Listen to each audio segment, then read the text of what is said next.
1 2 3 4 5 6 7 8 9 0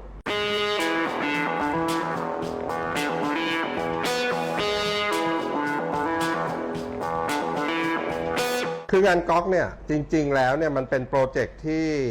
คิดกันมานานแล้วสมัยก่อนเนี่ยมันเคยมีมิทติ้งก๊อกเกิดขึ้นเพื่อที่จะเป็นการรวมคนรักก๊อกมาพบปะพูดคุยกันอะไรอย่างเงี้ยแต่มาในปีนี้มันมีการพัฒนาในเรื่องของการเรียนการสอนมันก็มีแนวคิดอยู่แนวคิดหนึ่งคือพื้นฐานการยิงปืนก๊อกให้ดีมันเป็นยังไงการจัดกิจกรรมครั้งนี้มันเหมือนกับการชวนคนที่มีปืนก๊อกเนาะมาลองยิงเป้าที่กำหนดไว้ยิงได้ไหม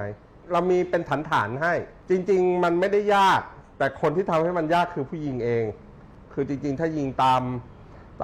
มาตรฐานตัวเองยิงได้แต่พอต้องการเรื่องชัยชนะ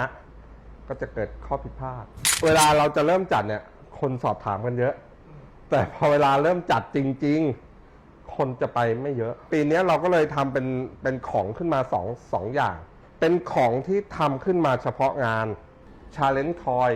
อันนี้เป็นเหรียญตัวอย่างนะ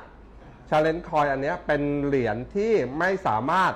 ซื้อหาได้นะครับเป็นเหรียญที่จะต้องได้จากการเข้าร่วมกิจกรรมนั้นๆอันนี้เป็นเหรียญครั้งแรกของประเทศไทย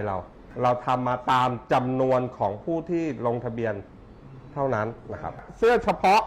ของงานนี้เราก็ไม่มีวางขายเหมือนกันหมดเลยเราทำมาตามจำนวนของผู้ที่ลงทะเบียนนั้นใครที่ไม่ได้ลงทะเบียนก็จะไม่มีสิทธิ์ได้รับเสื้อตัวนี้ด้วยปัจจุบันนี้คน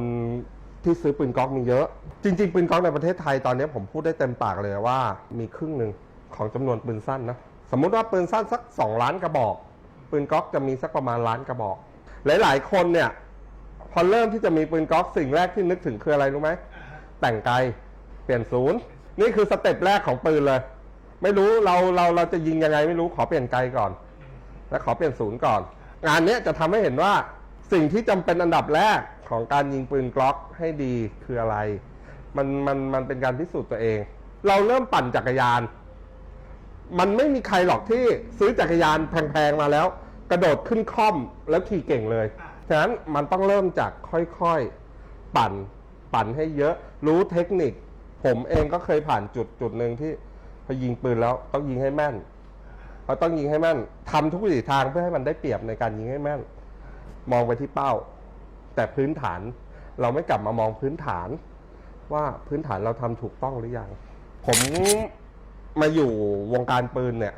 ด้วยการมาทำงานเป็นลูกจ้างร้านขายปืนผมเป็นคนชื่นชอบปืนอยู่แล้วประกอบกับ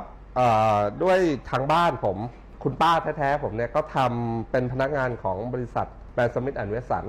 มันก็เลยทำให้ผมเนี่ยซึมซับเรื่องปืนมาตั้งแต่สมัยเด็กๆความรู้เรื่องปืนที่ผมซึมซับมาก็ได้มาจากหนังสืออวป.นี่แหละพูดได้เต็มปากเลยหนังสืออวป.ผมอ่านทุกวันผมมีหนังสือสะสมที่บ้านตั้งแต่อายุ12 ขวบมาจนถึงปัจจุบันเนี้ยมันเยอะมากนะครับเริ่มแรกเดิมทีผมจะชอบปืนอยู่แบรนด์หนึ่งนั่นคือปืนแบรนด์ STI แล้วมาวันหนึ่งเนี่ยเราได้เจอลูกค้าก็มาถามว่ามีปืนนู่นนี่ไหมเนี่ยผมเคยได้ยินมาปืนยี่ห้อหนึ่งเพื่อนเคยเอาไปใช้แล้วมันเอาไว้หน้ารถแล้วเฟรมมันงอผมก็เกิดข้อสงสัยว่าทำไมเฟรมมันงอทั้งที่ปืนเวลายิงมันเกิดการจุดระเบิดของกระสุนมันก็จะต้องสะสมความร้อนอยู่แล้วถ้าคอนโซลรถมันร้อนขนาดนั้นแล้วทำไมคอนโซลมันไม่งอสมัยนั้นผมนั่งรื้อปืนก๊อกทุกวันนะหรือประกอบเข้าหรือประกอบออกเอานู่นมาทำเอานี่มาทำก็เริ่มจากแต่งไกเองลองชั่งน้ำหนักไกลองมาดูชิ้นส่วนแต่ละชิ้นส่วนซิว่ามันมีความสัมพันธ์ในการทำงานอย่างไงพักพวกเพื่อนฝูงก็เอาปืนก๊อกมาเฮ้ยอยากได้ไกลแบบของเองเนี่ยทำให้หน่อยแล้วก็ทำให้หลายๆครั้งที่พักพวกเพื่อนฝูงหรือลูกค้าเองเนี่ยเขาซื้ออะไหล่แบรนด์อื่นมาแล้วมาให้เราปรับแต่งมันก็เลยทำให้เราเห็นว่าชิ้นส่วนแต่ละชิ้นส่วนของแบรนด์แต่ละค่ายเนี่ยมันมีความแตกต่างกันในการแมปปืนแต่ละกระบอกอันนี้มันก็เลยเกิดความเข้าใจเพิ่มมากขึ้นแล้วทำให้ผมหลงรักปืนก๊อกด้วยพื้นฐานง่ายๆเลยคือปืนไม่ซับซ้อนแต่หลายคน ชอบโยนความผิดใส่ปืนเพราะปืนมันเถียงไม่ได้ หลายคนนะครับเอาไปแข่งไม่ได้หรอกก็คุณไม่เอาไปยิงปืนที่จะยิงดีได้ก็ต้องอยู่กับมันเล่นกับมันดังนั้นถ้าใครบอกว่าปืนกล็อกยิงกีฬาไม่ได้ทุกวันนี้ผมกลับมายิงกีฬาผมก็ใช้ปืนกล็อกนะแต่เราถึงอาจจะไม่ได้ยิงเก่งยิงดีอะไรแต่เราก็เข้าใจในปืนเราก็ยิงตามความเข้าใจของเรายิงตามมาตรฐานของเราเราเคยยิงได้แค่ไหนเราก็ยิงให้มันได้มาตรฐานแบบนั้นเขาเรียกอะไรผมไม่เคยตั้งตัวเองว่าผมเป็นอะไรกับก๊อกนะเหมือนแต่พักพวกเพื่อนฝูงเขาก็บอกมาหาเราก็ช่วยแนะนำไปเราแฮปปี้เรามีความสุขเรารู้เราก็แนะนำเท่าที่เรารู้จริงๆงานช็อตโชว์เนี่ยผมไปเกือบทุกปีนะวีซ่าอเมริกามีอายุ10 ปีผมไปมาจนวีซ่าหมดอายุก็เว้นประมาณ2 ปีก็น่าจะไปประมาณ 7-8 ปีละ 7-8 รอบสิ่งหนึ่งที่งานช็อตโชว์ให้เราคือความรู้นวัตกรรมใหม่ๆของปืนการออกแบบไอเดียซึ่งอันนี้มันเป็นความรู้ที่มันหาซื้อไม่ได้เราไปถามกับผู้ขายโดยตรงกับเจ้าของแบรนด์โดยตรงมันก็จะได้ข้อมูลที่ชัดเจนปีนี้ก็ต้องยอมรับว่าก๊อกที่ทุกคนถามหากันก็คือ48กับ43X ผมไปดูมาแล้วการดูในรูปกับการจับของจริงต่างกันโดยสิ้นเชิงผมยอมรับว่าผมดูในรูปผมไม่ปลื้มแต่พอไปจับแล้วผมกลับรู้สึกว่าเฮ้ยมันดีกว่าที่คิดเยอะมากมันจะตัดข้อสงสัยที่ว่ามันจับไม่ถนัดมันเริ่มจับถนัดแล้วมันค่อนข้างเพอร์เฟกต์ในปืนระดับแบ็กอัพกันเลยนะจริงๆเลยความคาดหวังลึกๆแค่อยากให้ทุกคนที่มีปืนก๊อกยิงปืนก๊อกให้สนุกตอนนี้ผมจะทำ YouTube นะครับช่อง YouTube ช่องมาคุยกันเพราะผมเริ่มทำจากความชอบนะคือเราได้สัมผัสปืนดีๆเราก็เอามาถ่ายทอดผมอาจจะพูดไม่เก่งอาจจะพรีเซนต์อะไรไม่เก่งแต่เราก็จะพยายามทำให้ทุกคนเข้าใจปืนที่เราได้สัมผัสในแบบของเรานะครับมาคุยกันภาษาอังกฤษนะอ่านแล้วอ่านมา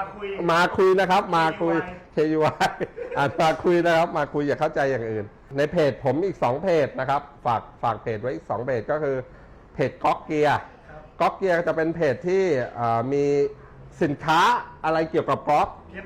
เยอะแยะไปหมดนะครับแล้วก็ Tactical Shooting Store จริงๆแล้วเนี่ยครับการใช้ปืนเนี่ยมันไม่ได้ซับซ้อนความคิดที่มันซับซ้อนเกิดจากผู้ใช้ฉะนั้นวิธีคิดง่ายๆครับมีปืนเอาไปฝึก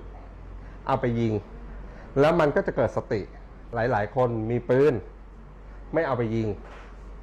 มันจะเกิดความประหม่าบางทีเขาไม่ได้ตั้งใจที่จะควักปืนออกมายิงแต่มันเกิดความประหม่าว่าเรามีปืน